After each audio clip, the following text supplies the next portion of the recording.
Hey everyone, Amy Bowser, Tennant here, the Genealogy Reporter, and it is Genealogy Thoughts Thursday. Today we're talking about what inspires people to do family history and genealogy. What inspired you? What inspires others? And how can we inspire people around us to enjoy what we do, family history and genealogy? So I'm going to talk about first how I came to be obsessed with family history and genealogy. I don't know if it's a unique story. It seems unique, but my story was that when I went off to college, I went to Brigham Young University, and as a freshman, I was forced to take a family history class. Everybody had to do it. I hated that class. It was boring.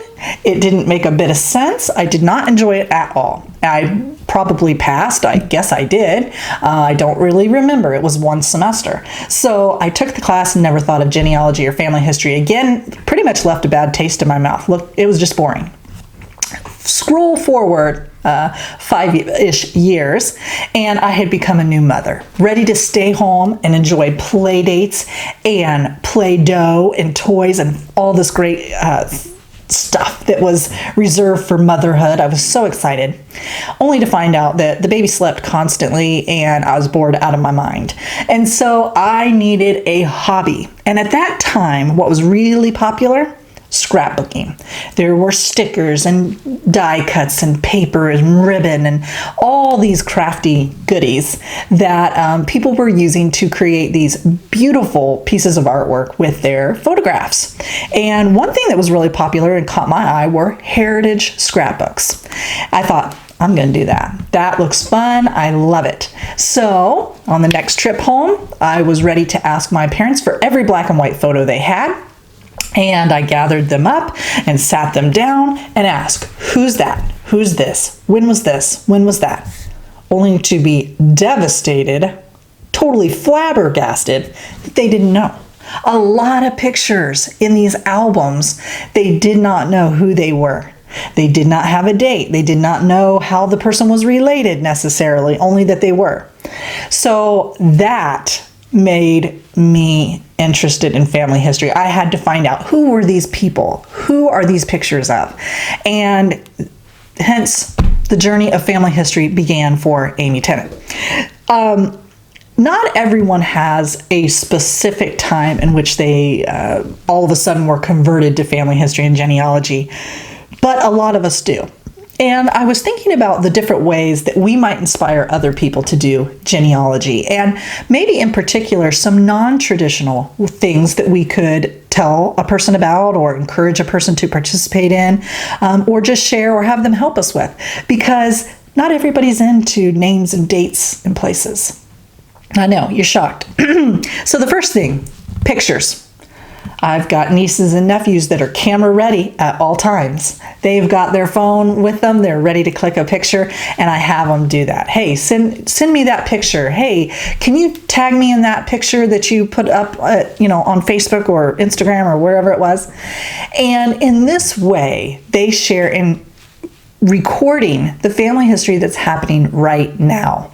You could take that one step further and ask that niece, nephew, or teenage child, grandchild perhaps, to take a digital image, a picture of all of the pictures that you have that you've been waiting to get digitized. It's a great thing to have them do. And they are so good at manipulating those photos with filters and apps and so forth that they can take a photograph that looks terrible and make it look fantastic, better than probably even the original was.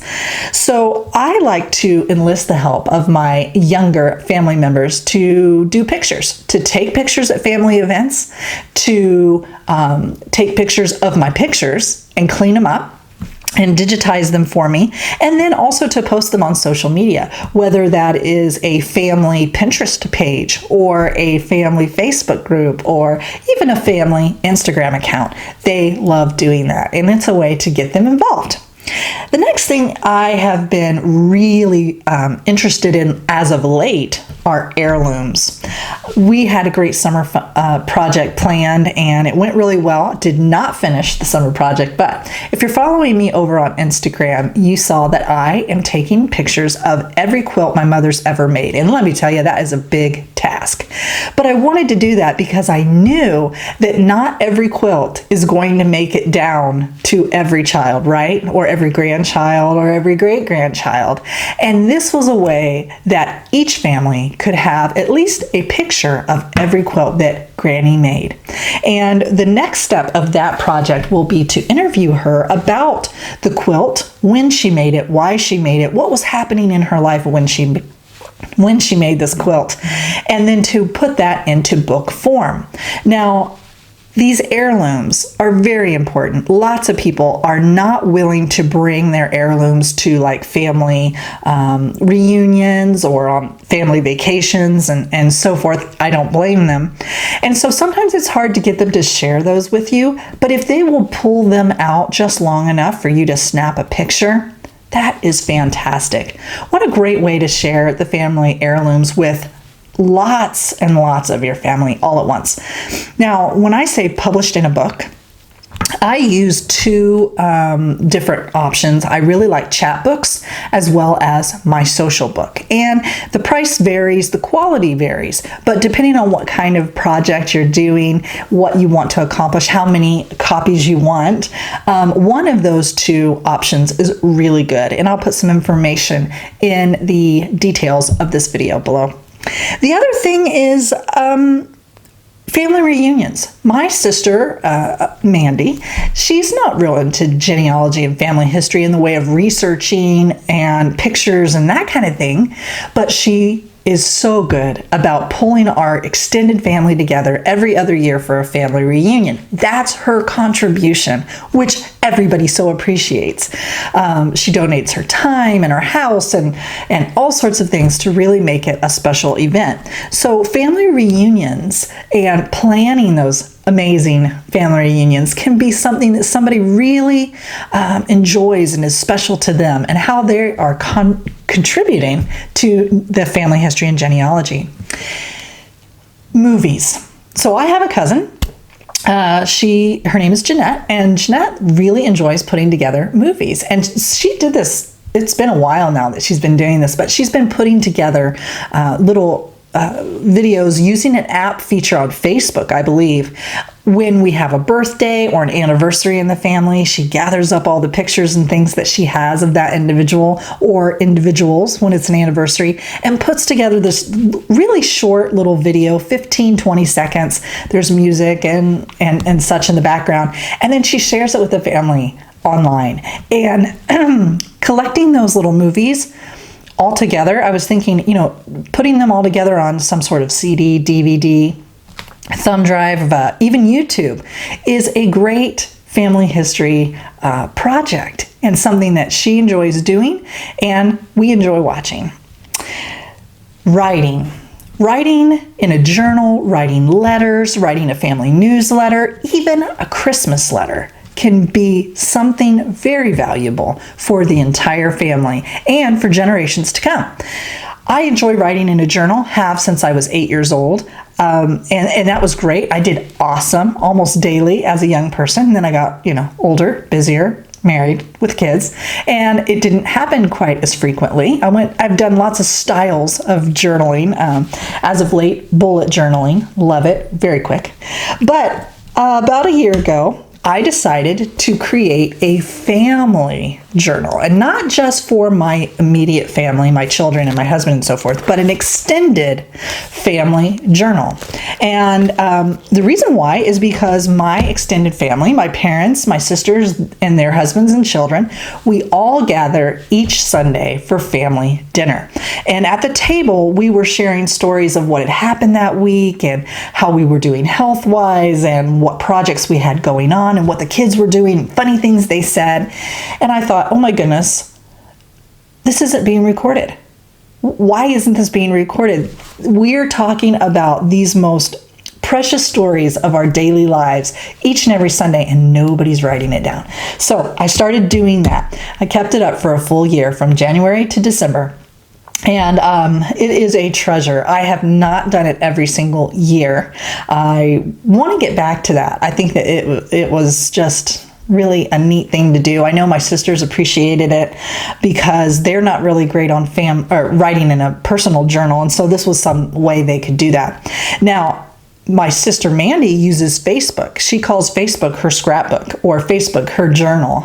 And that works too because you can what they call slurp out what you've been posting online into book form. And I've done that with my social book, and you can also do it with chat books. And so, if you're putting something online on Facebook that's happening every day, you're sharing your daily life, that can be slurped into book form and become your journal, your diary.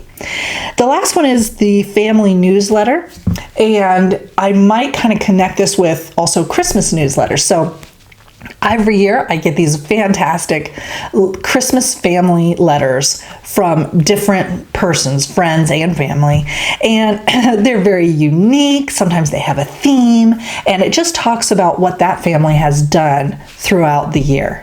And a look back at their activities and their age and their just things that have been going on, and they have pictures with them.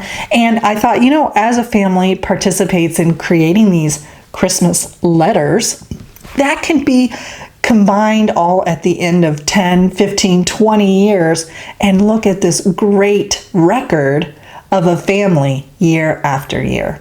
So there are just literally 101 ways to be inspired to do family history and genealogy, and to inspire others to do family history and genealogy. So let's not get stuck on all family history and genealogy has to do with names, dates, places, and research, because it doesn't. It's bigger than that. I look forward to hearing your comments on how you are inspiring others to do family history, even if it's in a non-traditional way. Thanks for joining me here on Genealogy Thought Thursday. Come back for Genealogy Tip Tuesday and Family Story Friday, and please subscribe to our channel. We need you. I look forward to seeing you here again. Thanks. Bye-bye.